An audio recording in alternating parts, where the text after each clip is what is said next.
আসসালামু আলাইকুম এভরিওয়ান। আমি আজকে আপনাদেরকে স্পেশালভাবে ছোলা ভুনা দেখাবো। দেখেন, আমি প্রথমে এই প্রেশার কুকারে লবণ আর হলুদ দিয়ে এই ছোলা সেদ্ধ করে নিয়েছি। দেখেন সুন্দরভাবে সেদ্ধ হয়েছে। এখন আমি দিয়ে দেব পেঁয়াজ কুচি আর তেল দিয়ে নাড়াচাড়া দিয়ে নেব। দিয়ে দেব আমি তেজপাতা, দারচিনি,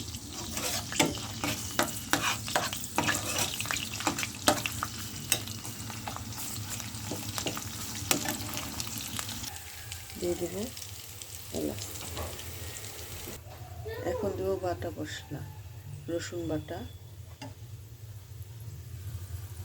1 টেবিল চামচ, আদা বাটা, জিরে বাটা,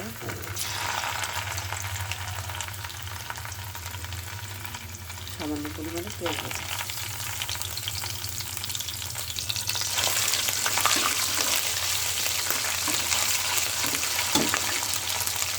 টমেটো,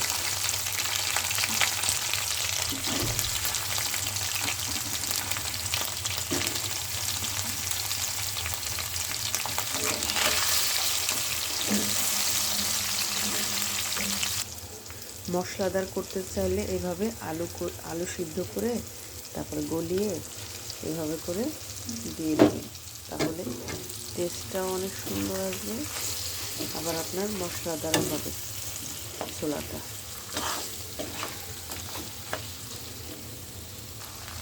এখানে আমি এখন দিয়ে দেবো একটু সামান্য সরিষার তেল,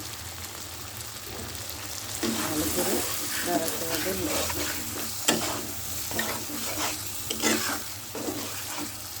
এভাবে আলুটা সিদ্ধ করে আপনারা যখন গলিয়ে দেবেন তখন দেখবেন দারুণ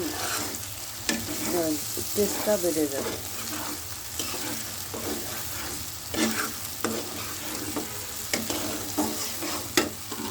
এবার দিয়ে দেবো আমি কিছু কাঁচামরিচ,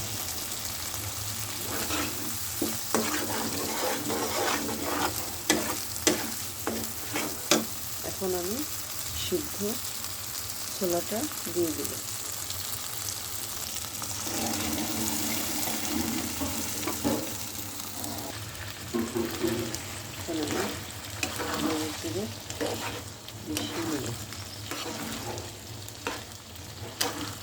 এই ছোলার সিদ্ধের ভিতরে একটু পানি ছিল, সেই পানি দিয়ে আমি এই ছোলাটা ভুনা করে ফেলব।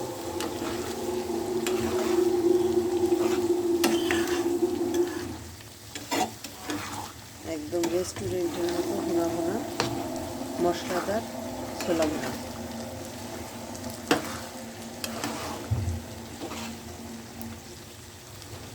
খেতেও দারুণ লাগে। দেখেন আমার ছোলা ভুনাটা হয়ে যাচ্ছে। এখন আমি দেব ধনিয়ার পাতা দিয়ে নামিয়ে ফেলব।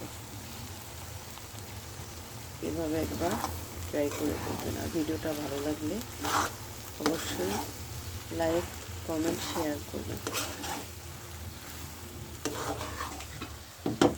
দেখুন কি সুন্দর, মাশাআল্লাহ।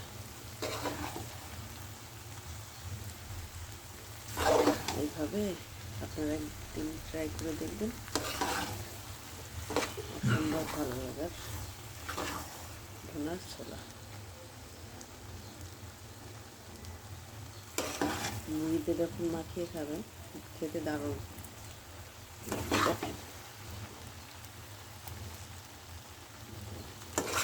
আমার হয়ে গেছে, এখন আমি চুলাটা বন্ধ করে দিই।